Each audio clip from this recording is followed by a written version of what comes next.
Juízes, capítulo 8, versículo 1 a 3. 3 versículos que a gente vai meditar hoje.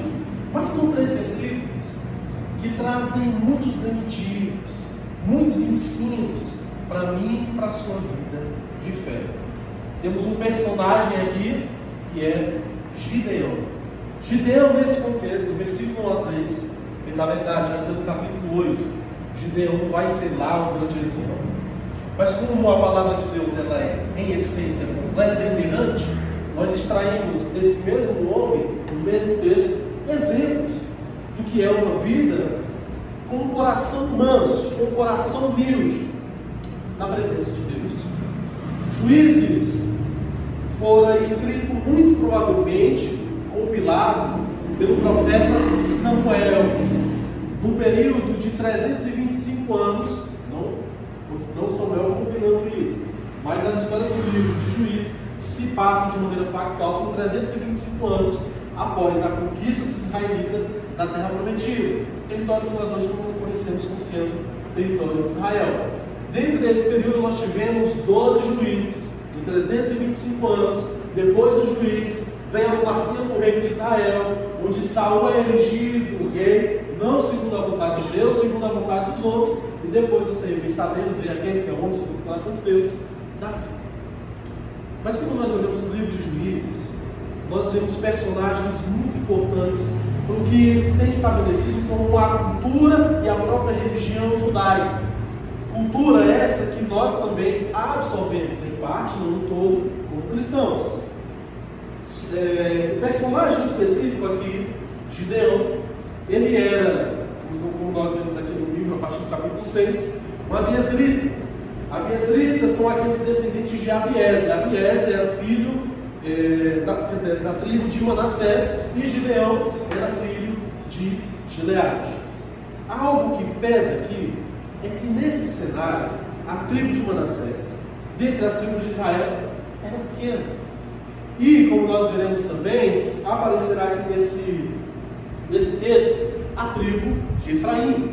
E os eframitas, em que pesa novamente, eram a tribo mais importante, mais pomposa dos territórios de Israel em seu tempo. Mas algo que nós já deparamos aqui de cara é que não depende da nossa força, porque aprove ao Senhor, no capítulo 6, versículo 12, ter um encontro com Gideão, enviando o anjo do Senhor para falar com Gideão, dizendo no versículo 12: Gideão, homem valoroso, o Senhor é contigo. E a resposta de Gideão ela é interessante, porque ela muito provavelmente, diante de um encontro com Deus pessoal assim, seria a resposta do meio do seu coração. Olha o que o versículo 13 diz: ai, Senhor meu, ou ai, meu Senhor.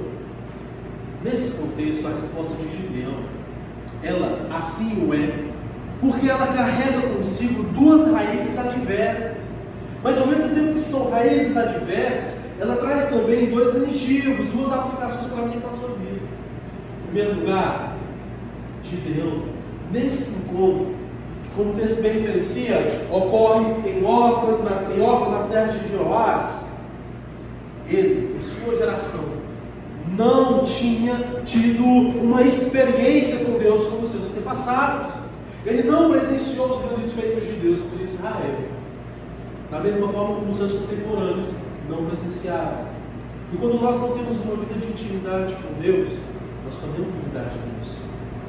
Gideão duvidou de que Deus fosse com Israel, tal como os seus contemporâneos, os seus patrícios também duvidaram de sua época. Mas sabe o que isso aqui levanta no meio do seu coração? Que a palavra de Deus não nos chama para acessarmos a nossa fé em Deus nas circunstâncias, nem nas nossas experiências com Ele.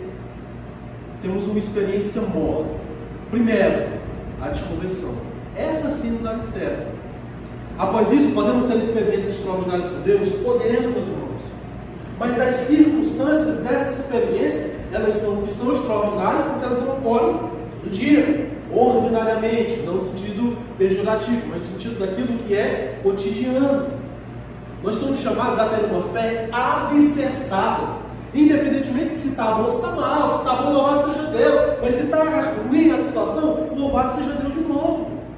Porque você e eu temos um Deus que, apesar dos desertos, dos intempéries, das dificuldades da vida, Ele usa dessas circunstâncias para moldar, para maturar a minha e a sua fé, para cumprir a sua vontade, que é boa, perfeita e agradável. Que vontade é a mulher de Deus para a sua vida? Nos formar, conformar a imagem de Jesus em nós.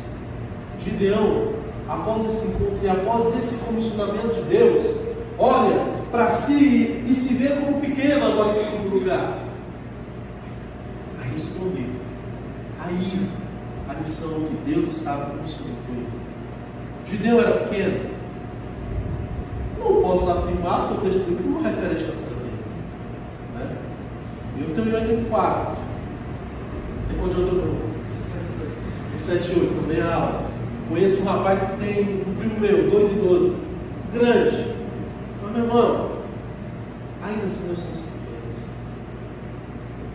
Mas nós temos um Deus grande, que quando nos chama, é Ele que nos capacita. Gideão olha para si e se vê como fraco.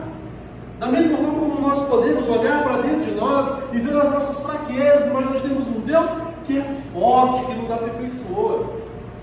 Meu irmão, nós temos um Deus que nos chama para vivermos e pregarmos esse Evangelho, não só com palavras, mas com as nossas vidas. Nós somos os melhores para cumprir esse chamado? Não. Nós reconhecemos que não. Mas nós temos um Deus que nos capacita para isso.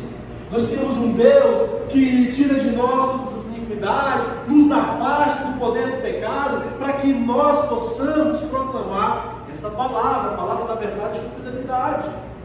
Nós somos fracos, errantes, somos, mas temos um Deus que nos justificou do Calvário da cruz, e portanto não há mais nenhuma condenação para aqueles que estão em Cristo Jesus. Essa é a essência. Gideão foi comissionado para vencer a opressão dos midianitas que já duravam 7 anos. E Gideão vai à guerra, vai à luta, vai à batalha com o exército. Deus permitiu Gideão ir com 300. Sabe para quê? Para mostrar para mim, para mostrar para Gideão, para mostrar para os israelitas naquele contexto, que as maiores batalhas das nossas vidas, elas devem ser travadas na dependência de Deus. Gideão não parte para a batalha muito bonito, com o melhor arcabouço, cabedal de conhecimento bélico, de armas da sua época, não. Ele vai unido com as estratégias que Deus revelou para ele. Mostra para mim e para você que nós precisamos estar cotidianamente na dependência de Deus. Se nós queremos ser obedientes, fiéis ao Senhor, mansos, como nós veremos aqui, humildes de coração, é preciso não confiar nas nossas estratégias. É preciso não confiar nos nossos bons desejos, na nossa boa vontade, mas em primeiro lugar ter como raiz do nosso coração a vontade de Deus para a minha e para a sua vida. E agora eu quero que vocês gravem aqui 2 conceitos muito importantes que nós detalharemos aqui ao longo da mensagem: humildade e mansidão bíblica. Tem muito o que se dizer sobre, sim, mas resumindo, em primeiro lugar, a humildade. A humildade, de acordo com a palavra de Deus, ela pode ser definida como aquele indivíduo que olha para si, reconhece as suas carências, reconhece as suas falhas, reconhece as suas limitações, sabe onde a sua mão pode ir e onde a sua mão também não pode ir. E a partir disso, ele vive em Deus para que Deus o capacite, para que Deus seja aquele que o transforma. A mansidão, em essência, revela o caráter daquele que é temente a Deus, daquele que obedece à vontade de Deus, daquele que, mesmo diante do conflito, é pacificador, daquele que pode chorar para que haja paz em meio à guerra. Entendendo isso, o versículo 3 vai nos dizer: então os efraimitas vieram e lhes disseram: que é isso que nos fizeste? Que foste à guerra contra os midianitas e não nos chamaram? e contenderam fortemente contra ele. Os edomitas, como já mencionado, dentro de Israel, dentro das 12 tribos, uma mais importante. Eram os mais dignos de honra, impoluto, eram conhecidos por sua força física, por sua prosperidade. E diante disso, no cenário de Israel, o que nós vemos é que os efraimitas se ensoberbeceram, se ensimesmaram, diante da sua força física e diante do quanto estavam completados, ou seja, cheios. O nosso contexto de hoje seria cheio de dinheiro. Naquele contexto era cheio de propriedade, as maiores propriedades, os campos mais frutíferos, as melhores terras. Os efraimitas tinham dentro da tribo uma persona muito importante: Josué. Josué, como vocês bem sabem, é aquele que assume a liderança de Israel após a morte de Moisés. E o que ocorre? Sendo efraimita, diante da morte de Josué, os efraimitas agora pensam que, pelo fato de Josué ter sido líder de Israel, as chancelas do rei, as decisões de tudo que ocorre em Israel, deviam passar pelas mãos deles. Um caráter extremamente ensoberbecido, sendo que Deus já havia levantado juízes para governar. Sabe o que isso aqui aponta para mim e para você? Muitos aqui estão se profissionalizando, estão buscando crescer no mercado de trabalho, estão estudando, muitos aqui servem na casa do Senhor. E fato é que na nossa vida terrena, efêmera, enquanto seres aqui, nós poderemos galgar espaços importantes. E louvado seja Deus por isso, porque é bênção. Espaço importante não só no trabalhista, no seu círculo socioafetivo, dentro do ambiente eclesiástico, do ambiente de igreja, mas algo que nós não podemos esquecer em essência da nossa estrutura. E a palavra de Deus revela que a nossa estrutura é bom.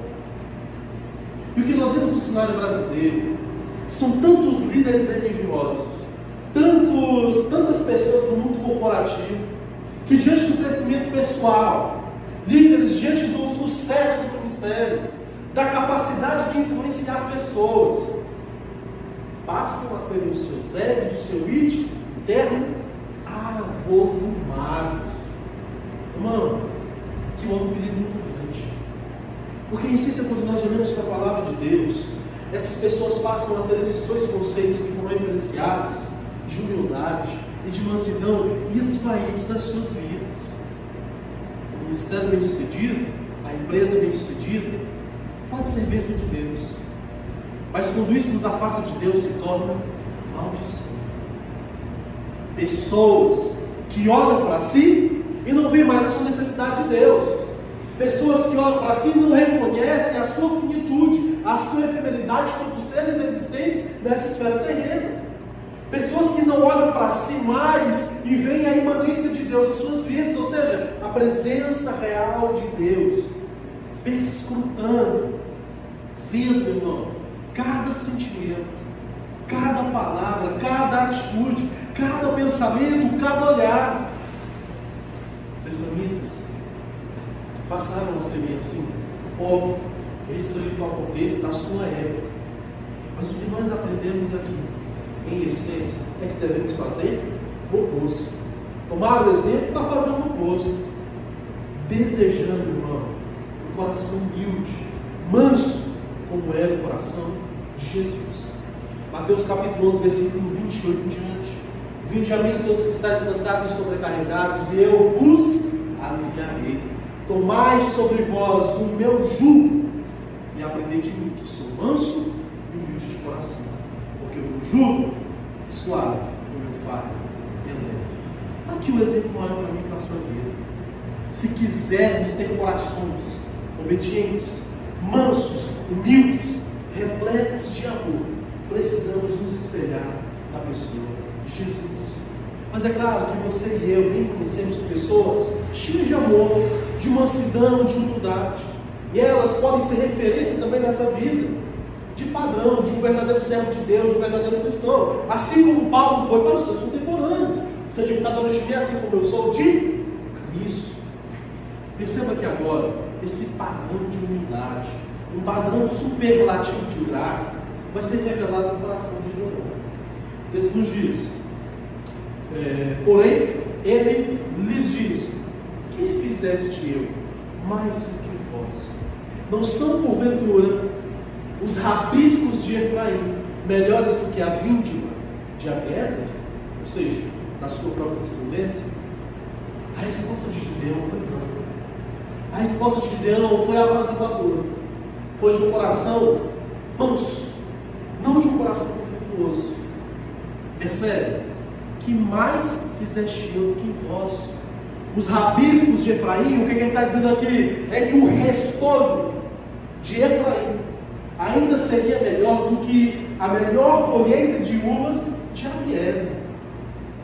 A essência do remitivo, do ensinamento aqui, está que diante de conflitos, diante daquele que se iracunda contra nós, diante daquele que tem um coração encolerizado, invejoso, a resposta branda, você e eu bem sabemos, ela desestabiliza a estrutura daquele que está encolerizado, daquele que está com raiva.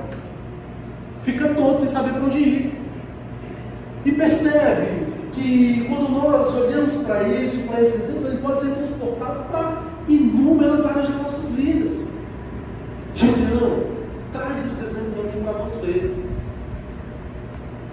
Nós, frequentemente, diante de situações adversas, tendemos a nos improvisar, tendemos a ficar iracundos.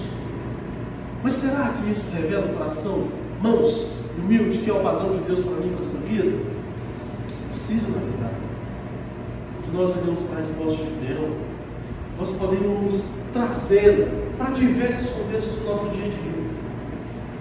Meu irmão, viver em mansidão, em humildade, na dependência de Deus, traz tantas bênçãos para a gente nesse mundo que a gente nem imagina. Que às vezes a gente até esquece de que elas estão sendo corridas na nossa vida, vindas de Deus. Você se livra de briga, de contenda, às vezes de contar a sua vida. Por quê? Porque o coração manso, o coração humilde está sendo revelado na sua vida. E o que vou dizer aqui não é para que a gente se ensoberbeça, não é para que o nosso coração, o nosso ego fique avolumado, não. Mas perceba que muitas pessoas vão se irar e vão ter inveja de você, pela sua família. E você passa a ter uma família estruturada a partir do momento que Deus é aquele que é a estrutura da sua família. Porque nós somos os melhores, as melhores pessoas? Não.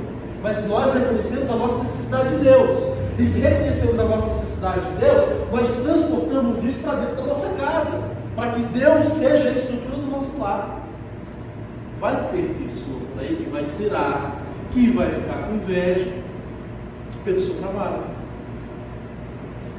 pelo seu comportamento na faculdade, pelas suas notas. Porque, meu irmão, a partir do momento que no meio de trabalho a gente entende que o trabalho foi uma bênção de Deus, a gente se esmera, a gente se esforça. Porque, em primeiro lugar, estamos trabalhando com honestidade e integralidade para honrar não o patrão, mas para honrar aquele que nos abençoou com o trabalho. Vão ter pessoas, e isso aqui para os casais jovens, de namorados. Meu irmão, diante de um namoro santo, diante de um namoro que se aparta da promiscuidade, chega a falar assim: ué, por que vocês namoram assim? Como é que você vai saber que é bom? Como é que você vai ter certeza que é? Satanás purinho, buscando afastar as pessoas de Deus, buscando afastar os jovens da essência que é estar puro diante da presença de Deus, com o coração e com o corpo também. Vão ter pessoas que, aos que são pais, vão ter inveja e raiva da criação que você dá aos seus filhos, porque os seus filhos expressam outro comportamento, porque foi criado com cultura de escola bíblica, porque foi criado adorando, louvando em casa, porque foi criado aprendendo da palavra de Deus. Olham para os seus filhos e veem totalmente o inverso. e em vez de ver o diferencial que é o Senhor nas nossas vidas, se iram, ficam invejosos, encolerizados. Por quê? Porque tem uma luz que brilha no casamento. Vão ter pessoas que novamente vão se irar, vão invejar. Porque eu sou o melhor marido para minha esposa, que a minha esposa é a melhor mulher para mim. Louvado seja Deus, sim, Ele está falando todas as coisas. Mas somos as melhores pessoas? Não, meu irmão. Para quem é casado aqui vai entender. Você tem que se abnegar de si para fazer o outro bem. Não é a essência do que o mundo prega. Se eu não sou feliz no meu casamento, acabou, vou separar, vou divorciar, não. A essência do casamento bíblico que nós vemos aqui é que Deus une pessoas para servirem pessoas. Um casal, o cônjuge está ali para se servir, para se ajudar mutuamente. Isso é a abnegação. E a partir disso, o casamento ele se desenvolve ao longo do tempo e conhecimento. Um ano e meio de casado, já conheço minha esposa, mas que conheceu um ano e meio atrás. Mas tudo isso requer abnegação. Muitos vão olhar no casamento de vocês, estruturados na palavra de Deus, e vão citar. Porque não tem o mesmo padrão de relacionamento. E quando um relacionamento é firmado e estruturado em Deus, o outro é firmado em ira, em dissensão, em briga, em traição. Meu irmão, onde tem luz, a luz brilha, incomoda, treva. Você, sua esposa, seu esposo, seus filhos, com a luz da palavra de Deus, são castiçais, candeeiros, lamparinas, lâmpadas que iluminam uma luz que não são de vocês, mas são do Cristo que acendeu essa luz nas suas vidas, na minha e na sua vida. E diante disso nós passamos a iluminar. Mas confrontos, eles virão. Se aí fora, ou mesmo dentro de casa. Mas aqui, a resposta de Gideão revela um padrão de Deus para mim e para a sua vida, diante do conflito. A resposta branda quebrou, meu irmão, a ira dos efraimitas. Da mesma forma que o comportamento, que a resposta sábia, que a resposta branda, a resposta repleta de humildade e de mansidão do padrão de Deus, resolve, traz resolução para os conflitos internos dos nossos lares e externos também. Mas é preciso atentar que dentro do primeiro e do seu lar, o habitante primeiro deve ser o Senhor. Porque só assim, só aí, vai ser um lar de fato. Porque Deus é o primeiro habitante. Porque senão é só uma construção de alvenaria. Formado em um quadrado, quatro paredes, está lá. Mas se no Senhor, como ser o primeiro habitante, não é bom. Precisamos ter isso no coração.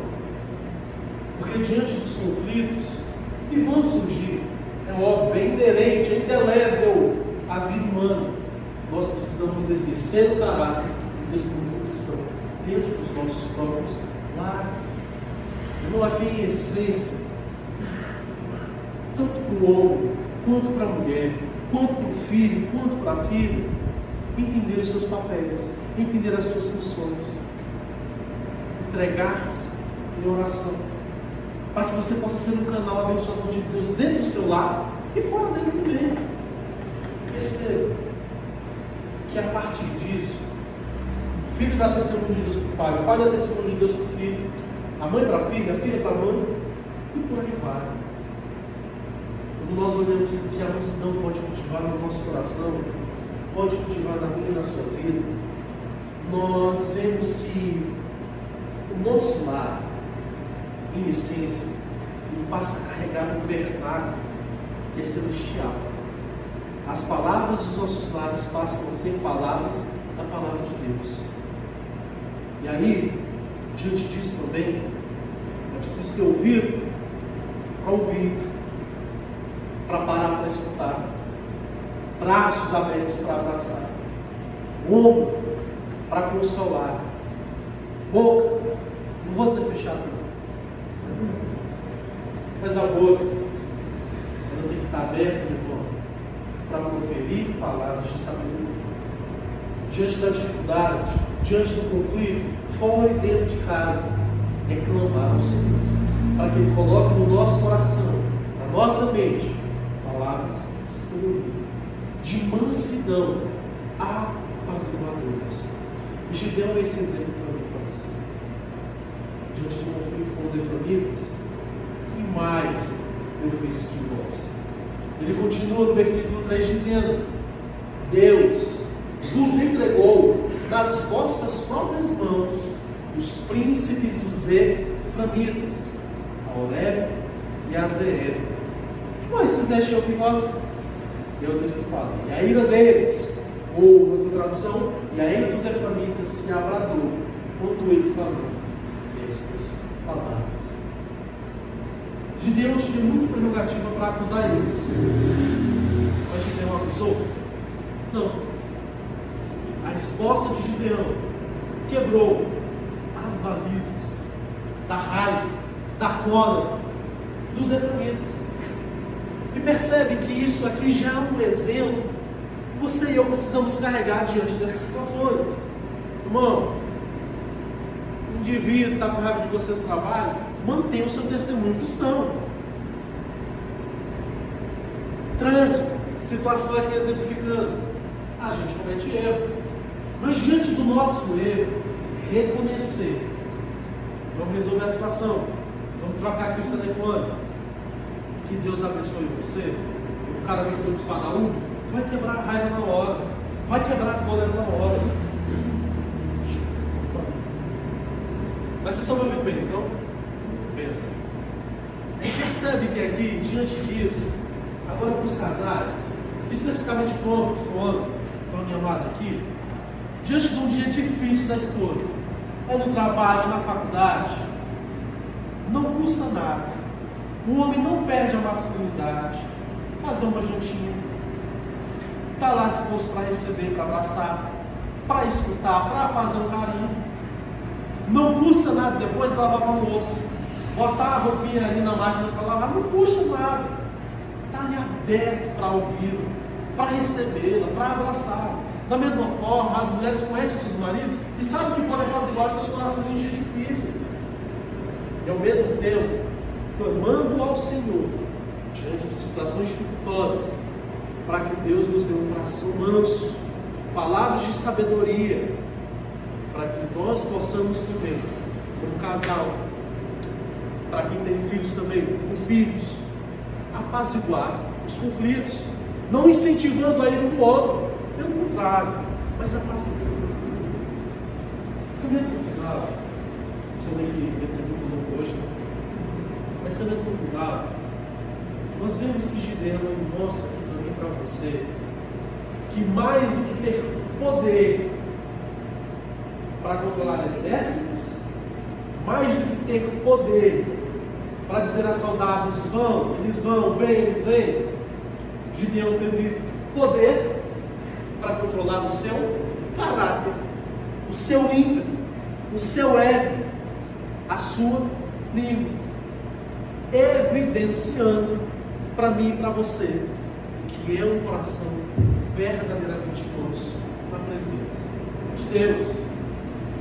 Mas também não poderia finalizar sem mencionar Provérbios capítulo 15, versículo 1. Texto esse de Salomão: a palavra branda desvia a fúria, mas a palavra dura suscita a ira. Os queridos, o Ministério de Louvor vai cantar uma canção, e que essa canção possa entronizar como o nosso coração na presença desse Deus, diante da cruz do Senhor, clamando para ter essa transformação do nosso caráter interno, de quem nós somos todos os dias. Você, louvado seja Deus, pode ser uma pessoa mansa, pode ser uma pessoa humilde, mas precisamos clamar por mais e mais profundamente na presença de Deus, para que possamos estar preparados em situações adversas a responder a essas situações com esse caráter.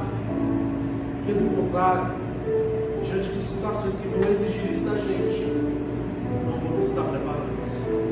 É ter em mente que isso só advém do que Paulo menciona em Gálatas capítulo 5, versículo 22 e 23. Fruto do Espírito, frutificado no meio do seu coração. Essa mansidão advém desse fruto, que repete de amor, de alegria, de paz, de paciência, de bondade, de fidelidade, de amabilidade, de mansidão e de domínio. O ministério vai cantar, faça isso com o teu coração, mas a gente volta para finalizar esse momento no nosso mundo.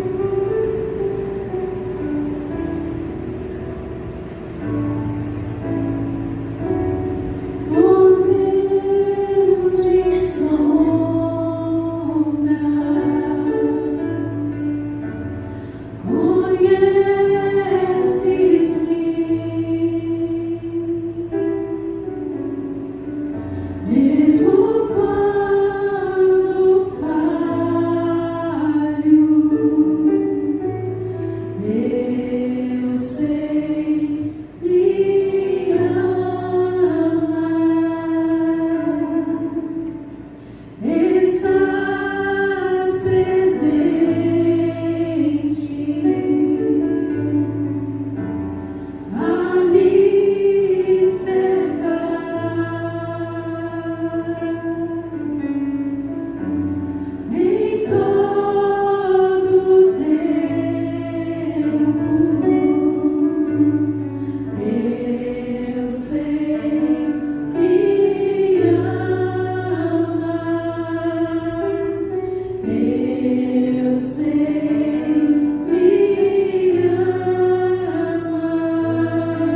palavra é fonte de vida ao nosso coração. Pai, como esse louvor fala diante da tua cruz, Pai, que nós possamos nos entregar, entendendo a tua vontade para as nossas vidas, que nós possamos nos prostrar diante de ti, Senhor, clamando dia após dia por transformação, por restauração do nosso coração, para que o Senhor seja o habitante principal do nosso lar, mas que o Senhor esteja entronizado em cada membro das nossas famílias, que o Senhor seja a alegria das nossas vidas, nos ensinando, Senhor, a ter corações mansos e humildes, assim como era no teu Filho Jesus. Que o Senhor cultive isso em nós, Pai, pela tua graça, porque a tua igreja, nós reconhecemos, Senhor, a nossa necessidade do Senhor nas nossas vidas. Que a tua mão, Pai, esteja nos guiando em tudo, preservando-nos, Senhor, do mal, preservando-nos, Senhor, das nossas próprias inclinações. Que diante das adversidades, que diante dos conflitos, possamos ter palavras mansas, pacificadoras, e que na tua presença possamos ser humildes de verdade, reconhecendo, Pai, dia após dia, a nossa necessidade do Senhor. Que o Senhor nos abençoe nesta noite, nos protegendo na nossa ida para os nossos lares, assim como o Senhor nos trouxe para cá também. Tudo te oramos